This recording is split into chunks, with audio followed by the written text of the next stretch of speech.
Terima kasih telah klik video ini. Selamat datang di Neng Hera Channel. Channel ini akan senantiasa menemani waktu luang Anda dengan cerita-cerita yang menarik. Selamat mendengarkan. Assalamualaikum warahmatullahi wabarakatuh. Pada kesempatan ini, saya ingin bercerita tentang satu sosok horor yang sudah sangat sering kita dengar ceritanya. Sosok horor yang berwarna putih, kemudian ada yang mengatakan wujudnya berukuran besar, namun banyak juga yang bilang wujudnya berukuran seperti kita manusia. Sosok horor ini bergerak dengan cara melompat-lompat, namun ada juga yang mengatakan suka melayang-layang. Sosok horor apakah ini? Ya, betul, pocong. Awal mula cerita adanya penampakan hantu pocong di Indonesia sudah ada sejak lama.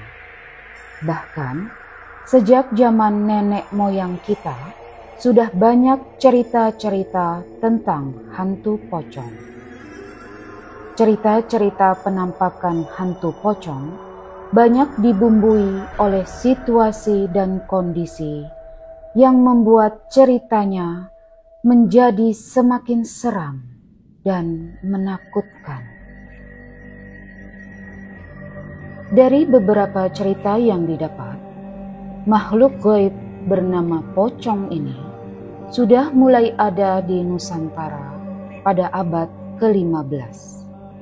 Tapi banyak juga yang beranggapan kalau kepercayaan akan adanya hantu pocong ini sudah ada jauh sebelum abad ke-15. Wallahu a'lam bishawab. Pocong digambarkan sejenis hantu yang punya wujud manusia tapi dibungkus dengan kain kafan.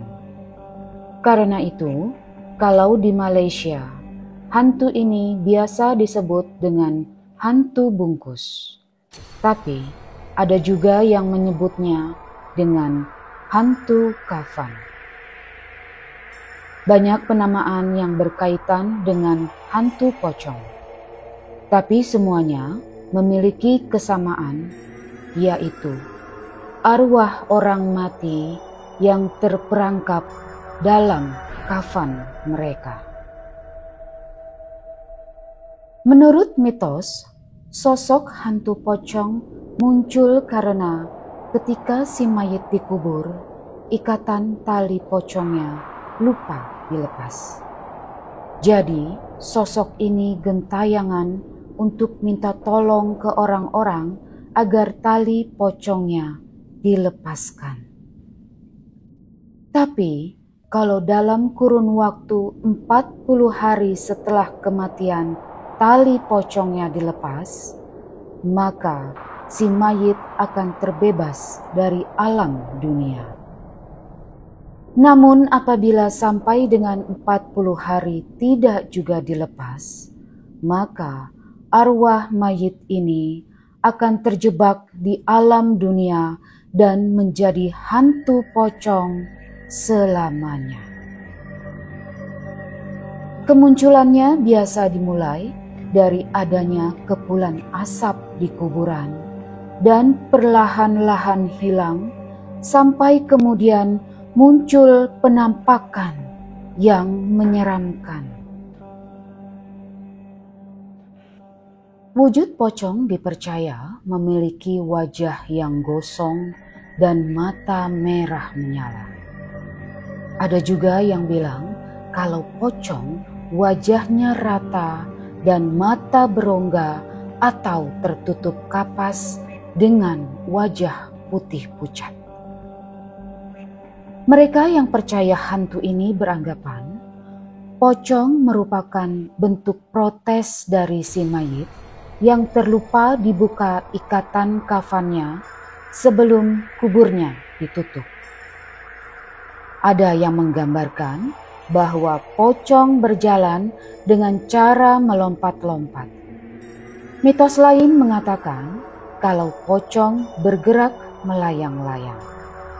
Semua ini dapat dimaknai bahwa pocong tidak bisa bergerak dengan bebas karena kakinya diikat, sehingga harus melompat-lompat atau melayang. Keadaan ini yang kemudian menimbulkan suatu pernyataan yang biasa dipakai untuk membedakan mana pocong asli dan mana pocong palsu di masyarakat. Kepercayaan akan adanya hantu pocong hanya berkembang di Indonesia, umumnya daerah Jawa dan Sumatera. Tapi hampir semua orang di Indonesia percaya akan eksistensi atau keberadaan hantu ini. Ada beberapa kasus atau cerita mengenai hantu pocong ini yang beredar di berbagai daerah di Indonesia. Salah satu cerita yang konon sempat menggegerkan warga Jakarta, yaitu cerita tentang pocong plastik. Cerita ini bermula dari kisah seorang wanita hamil yang dibunuh oleh pacarnya. Ketika dilakukan otopsi di rumah sakit, mayat tersebut terus-menerus mengucurkan darah sehingga pihak rumah sakit harus membungkusnya dengan plastik. Banyak yang percaya munculnya hantu pocong plastik ini karena arwah dari wanita tersebut minta tolong untuk dibukakan ikatan plastik pada jasadnya. Ada juga cerita di daerah Sidoarjo, Jawa Timur yang menceritakan pocong naik delman. Penduduk Sidoarjo menyebutnya dengan pocong andong. Kisah ini sempat menggegerkan warga daerah Sidoarjo pada tahun 2007 sampai 2008. Diceritakan hantu ini menteror warga Sidoarjo hampir setiap malam dengan suara gemerincing delman dan suara ketukan pintu di malam hari. Menurut warga setempat, asal muasal hantu pocong ini karena kematian pengantin baru yang tidak direstui dan mengalami kecelakaan saat naik delman. Tapi ada yang percaya kalau hantu pocong andong ini merupakan perwujudan dari ilmu gaib. Kemudian sekitar tahun 2000-an, warga Yogyakarta juga dihebohkan dengan kemunculan pocong culi. Pocong culi sendiri berasal dari bahasa Jawa, yaitu pocong jaluk ngusili. Atau kalau diartikan, pocong yang minta tolong supaya ikatan talinya dilepas. Pocong culi kabarnya menebar teror di wilayah itu dengan suara cong culi, cong culi. Kemunculan pocong ini dipercaya sejumlah warga berasal dari makam Bethesda, dari jasad yang sudah dimakamkan, tapi lagi-lagi ikatan tali pocongnya lupa dilepas. Menurut kesaksian banyak warga di sekitar, pocong culi ini kerap menampakkan diri, dan kabarnya selepas waktu Isya banyak warga yang tidak berani keluar rumah. Pocong culi kabarnya sering mendatangi rumah warga di tengah malam dan mengetuk pintu. Kedatangan pocong culi tak lain dan tak bukan untuk minta tolong dilepaskan tali pocongnya yang masih terikat. Kabarnya, tidak semua warga didatangi. Hanya sebagian rumah, terutama warga pendatang dan penjual makanan yang buka hingga malam dini hari. Karena semakin hari semakin meresahkan warga, pada akhirnya para warga dengan kompak memutuskan untuk membongkar salah satu makam yang diduga milik hantu pocong culi dan melepaskan ikatan tali pocongnya. Setelah itu, teror dikabarkan mereda. Namun, kisah pocong culi masih menyisakan kengerian bagi warga Jogja. Ada juga beberapa cerita tentang penggunaan sosok pocong ini sebagai penglaris agar rumah makan atau tempat usaha lain ramai dikunjungi. Biasanya, rumah makan yang menggunakan penglaris ini memiliki ciri khas tertentu. Misalnya, makanan hanya enak dimakan di tempat, dan kalau dibawa pulang ke rumah, rasanya jadi berubah.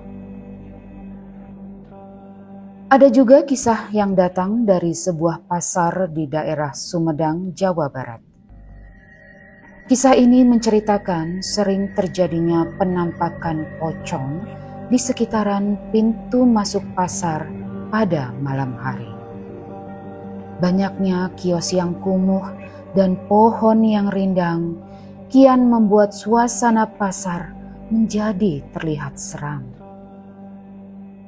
Beberapa warga mengaku pernah melihat sosok pocong penunggu pasar berdiri dengan kaki menggantung di pepohonan.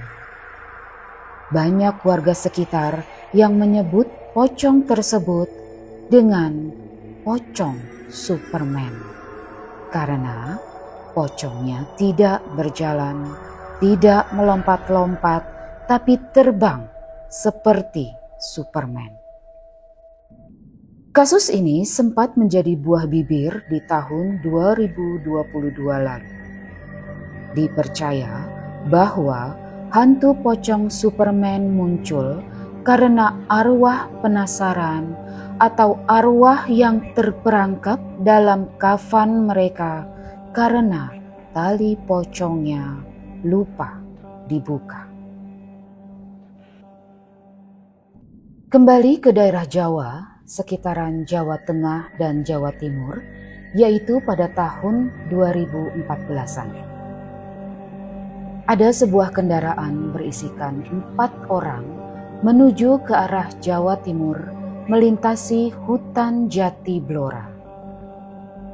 Saat tengah malam sekitar jam 2 dini hari, kendaraan melintas di hutan tersebut dan kemudian 1 dari 4 orang itu mendadak ingin buang hajat kecil. Tapi karena dirasa tujuan masih jauh, maka mobil tersebut terpaksa berhenti di tengah jalan. Mobil kemudian parkir agak menjorok keluar dari jalan utama ke arah rerumputan agar aman dari pengendara lain yang melintas. Orang tersebut turun dan mencari tempat untuk buang hajat kecil. Dan ternyata 3 rekannya di dalam mobil ikut turun untuk buang hajat kecil juga. Sehingga mobil terparkir dalam keadaan kosong dan mesin dibiarkan menyala dengan penerangan berasal dari lampu luar mobil. Posisi parkir di rerumputan menjorok agak ke bawah dan langsung berhadapan dengan hutan lebat. Tidak disangka 2 dari 4 orang itu tanpa sadar melihat sesosok hantu pocong yang sedang bergelantungan di pohon.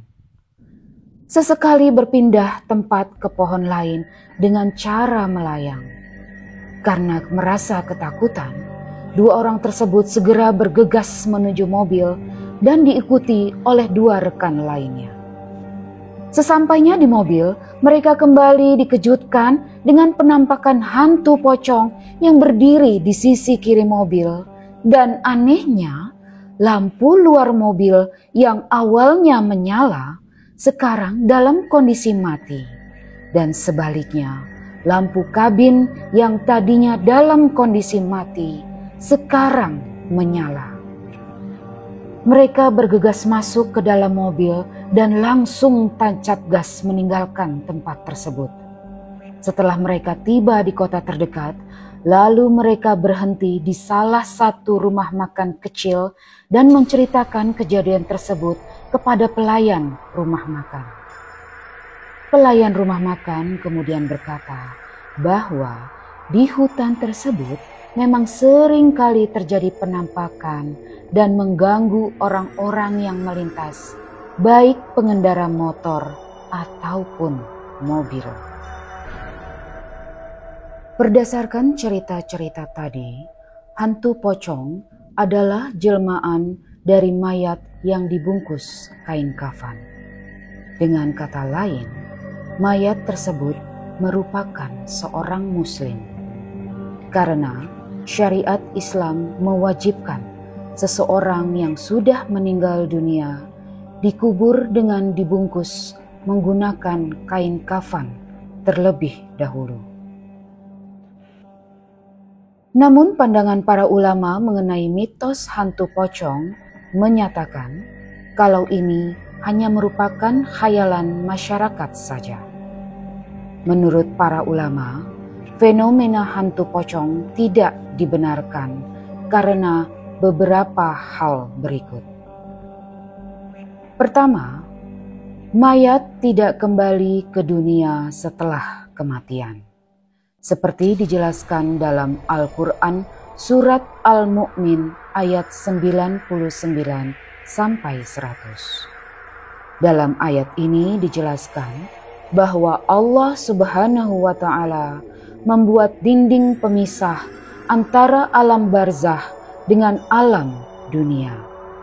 Artinya, mereka yang sudah meninggal tidak akan bisa kembali ke alam dunia. Yang kedua, menurut keyakinan orang Islam, ruh seseorang yang sudah meninggal dunia akan berada di alam barzah. Ruh-ruh tersebut akan berada di alam barzah, tempat mereka menanti dibangkitkan pada waktunya untuk dihakimi dan diberi balasan yang setimpal oleh Allah Subhanahu wa Ta'ala.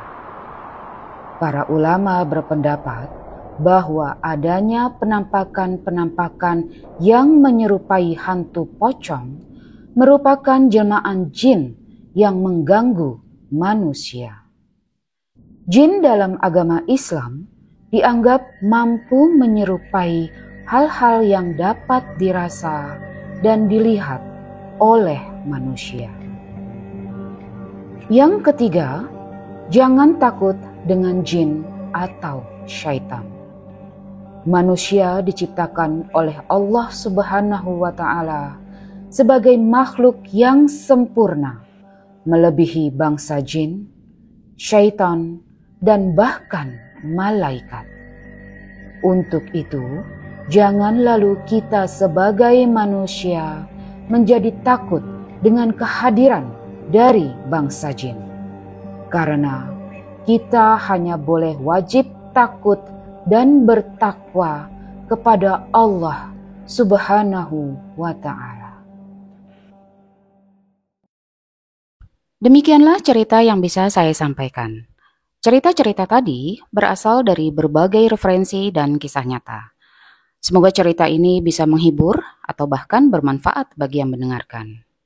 Apabila kalian memiliki cerita-cerita yang menarik, kalian bisa kirimkan ke alamat email hera.herawati.jakarta@gmail.com. Ditunggu ya. Dan jika kalian suka dengan cerita ini, bisa tekan tombol like dan komen di kolom komentar. Terima kasih atas perhatiannya. Jangan lupa subscribe dan tekan tombol lonceng. Wassalamualaikum warahmatullahi wabarakatuh.